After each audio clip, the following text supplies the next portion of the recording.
Hello बच्चों, let's see the question. The question says oxygen carrying capacity of blood is reduced by. तो यहाँ पे हमसे question ये पूछा गया है कि जो ऑक्सीजन कैरिंग कैपेसिटी होती है ब्लड की वो रिड्यूस हो जाती है, वो किसकी वजह से रिड्यूस हो जाती है, हमसे क्वेश्चन में ये बताना है। तो क्वेश्चन स्टार्ट करते हैं हमारा। सबसे पहले हम क्वेश्चन को सॉल्व करने का की कॉन्सेप्ट देखेंगे। की कॉन्सेप्ट, तो क्वेश्चन को सॉल्व करने का की कॉन्सेप्ट क्या है हमारे, कि हमें हीमोग्लोबिन के बारे में पता होना चाहिए। ओके, हीमोग्लोबिन, अगर हमें पता है कि हीमोग्लोबिन क्या होता है तो हम हमारे क्वेश्चन को सॉल्व कर सकते हैं आराम से। हीमोग्लोबिन की अगर मैं बात करूं तो हीमोग्लोबिन अपने आप में क्या है, सिंपल सा पॉइंट जो हमें सभी को पता होगा कि एक रेड कलर का पिगमेंट होता है, रेड पिगमेंट। और ये रेड पिगमेंट कहाँ पे प्रेजेंट होता है, इन आरबीसी, जो हमारी ह्यूमंस की आरबीसी होती है, आपको उनके अंदर हीमोग्लोबिन का पिगमेंट की प्रेजेंस दिखेगी, और दिखेगी ही दिखेगी, होती ही होती है। ये पिगमेंट जो यहाँ पे आरबीसी में प्रेजेंट है ना, ये इतना ज्यादा इंपॉर्टेंट है आरबीसी के लिए कि आरबीसी ने इस पिगमेंट को कैरी करने की वजह से, कि सारा का सारा जो इनका स्पेस है सिर्फ हीमोग्लोबिन को कैरी करने में यूज हो सके, इसलिए कैसी हो चुकी है बेचारी, ई न्यूक्लिएटेड भी हो चुकी है। कैसी हो चुकी है, ई न्यूक्लिएटेड, मतलब इन्होंने अपने न्यूक्लियस का भी त्याग कर दिया। क्या क्या कर सके, सिर्फ हीमोग्लोबिन कैरी कर सके।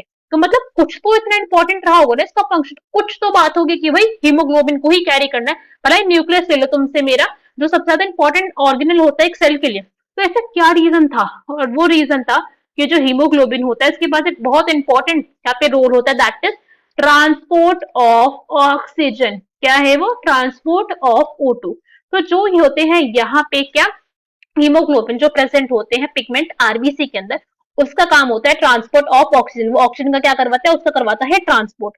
कैसे करवाता है, थोड़ा सा यहाँ पे समझने की कोशिश करते हैं कि ये क्या है, दीज आर आवर आरबीसी। दो से समझ लेते हैं अभी, ये हमारी आरबीसी है, ठीक है, this is RBC. RBC nucleus तो होगा नहीं, पहले बोल दिया। तो यहाँ पे क्या प्रेजेंट होता है, यहाँ पे प्रेजेंट होता है हीमोग्लोबिन का मॉलिक्यूल। ये हीमोग्लोबिन का मॉलिक्यूल है।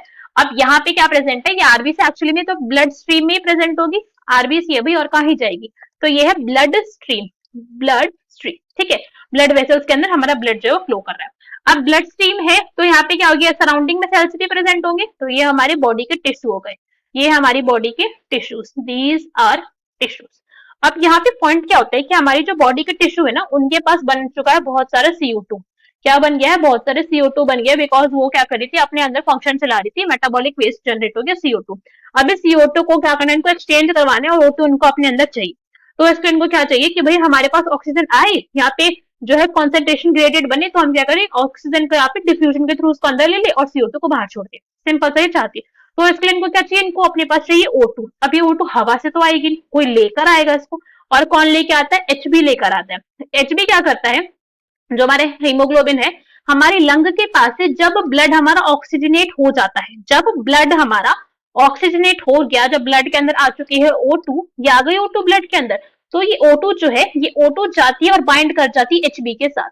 ये बाइंड कर गई और यहाँ पे HbO2 बन गया। अभी क्या बन चुका है, HbO2 बन चुका। और इस HbO2 को क्या बोला जाता है, इसको बोला जाता है ऑक्सी हीमोग्लोबिन, ऑक्सी हीमोग्लोबिन। ये कंपाउंड जो यहाँ पे बना है अपने आप में, के अंदर कैसे स्टेबल कंपाउंड आराम से जाके बन जाएगा। अब ये HbO2 क्या करेंगे, यहाँ पे जाएंगे, हमारे सेल के पास जाएगा।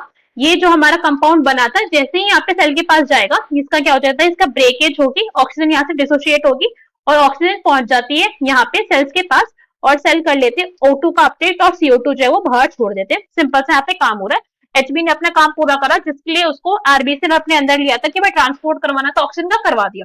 ये तो थी एक नॉर्मल कंडीशन कि जब को सब कुछ सही चल रहा है। मगर अगर यहाँ पर आ गया इन ऑक्सीजन का दुश्मन, और वो दुश्मन क्या है, CO2 नहीं बल्कि CO, that is carbon monoxide. अगर आ गया कार्बन मोनोऑक्साइड, तो पूरा का पूरा यहाँ पे जो सिस्टम बिगड़ जाएगा। कैसे बिगड़ेगा, अब देखो।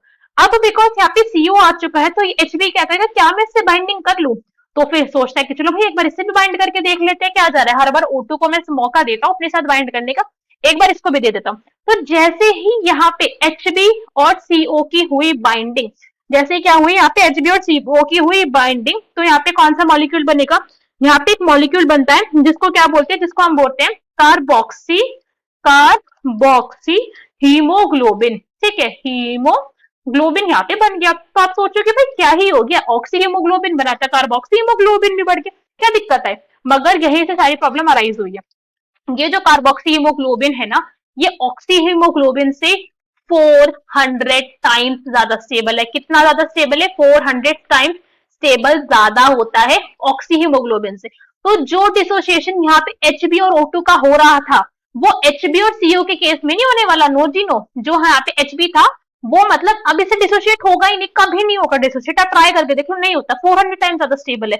तो मतलब एक HB का मॉलिक्यूल तो आपका वेस्ट चला गया ना। अगर एक HB भी यहाँ पे आपका बाइंड कर गया CO के साथ, कार्बन मोनोऑक्साइड के साथ, तो वो तो वेस्ट चला गया, उसका कुछ काम नहीं है।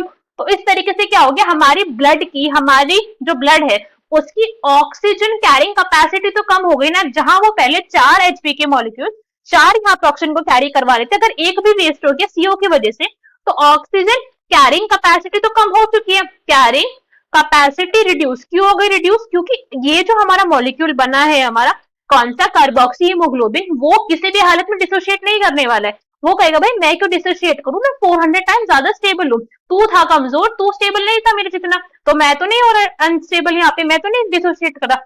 डिसोशिएट नहीं करेगा और इसकी वजह से क्या हो गया, ऑक्सीजन कैरिंग कैपेसिटी कम हो गई। चलो भाई ना डिसोशिएट करे, कोई दिक्कत नहीं, ब्लड में ऐसे पड़ा रह ले, बट वो भी तो प्रॉब्लम है यहाँ पे। अगर इसका ब्लड के अंदर क्या होने लग गया, डिपोजिशन होने लग गया, अगर ये ब्लड के अंदर होने लग गया एक्यूमुलेट, तो यहाँ पे क्या हो जाती है, सफोकेशन की प्रॉब्लम आपको अराइज कर जाएगी। आप क्या होने लगोगे, आप सफोकेट करने लगोगे। सफोकेशन, सफोकेशन इतनी ज्यादा हो जाती है कि डेथ भी हो सकती है। आपने सुना होगा कई बार घर के अंदर कि सर्दियों में क्या करते हैं लोग, अंगीठी जला के बैठ लेते, जो फायर प्लेस कहते हैं ना जिसको, और कर लेते सारे घर के कमरे बंद। सारे घर के कमरे बंद जैसे ही करे, हमारी जो कार्बन डाइऑक्साइड थी, जिसको कार्बन डाइऑक्साइड मिलना था, मतलब जो नॉर्मली जो कार्बन जल रही थी, जो कार्बन जनरेट हो रहा था लकड़ी के जलने से, जिसको बनानी थी CO2, इनकम्प्लीट ऑक्सीजन मिलने की वजह से अब उसने बना ली यहाँ पे CO, कार्बन मोनोऑक्साइड बना ली। अब ये कार्बन मोनोऑक्साइड क्या करेगी, HB के साथ जाके बाइंड करेगी और वो तो स्टेबल हो गया, वो नहीं होने वाला डिसोशिएट। तो इसकी वजह से हो जाती है सफोकेशन की प्रॉब्लम, सफोकेशन की प्रॉब्लम हो जाएगी और डेथ तक हो जाती है।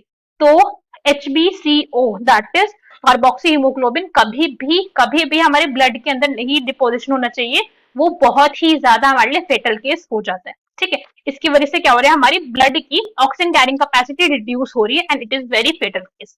ऑप्शन रीड करते हैं, फर्स्ट इज CO2। तो दिस इज रॉन्ग। CO2 से ऐसा नहीं कि CO2 से यहाँ पे HB की बाइंडिंग नहीं होती, होती है, बिल्कुल होती है। यहाँ पे क्या बनते हैं, HB और CO2 एक कंपाउंड बनता है जिसको कार्बामिनो हीमोग्लोबिन कहते हैं, ये भी बनता है। मगर ये जो कंपाउंड है ना वो ऑक्सीजन जितना ही स्टेबल है, ये CO जितना स्टेबल नहीं है, कार्बोक्सी हीमोग्लोबिन जितना स्टेबल नहीं है, तो ये भी डिसोशिएट हो जाएगा। Next is CO that is carbon monoxide, this is two SO2, इसके साथ बाइंडिंग नहीं देखी गई है। ओजोन, ये इसके साथ बाइंडिंग अभी नहीं देखी गई है। Most stable binding CO that is carbon monoxide के साथ ही होती है। So the is our correct answer.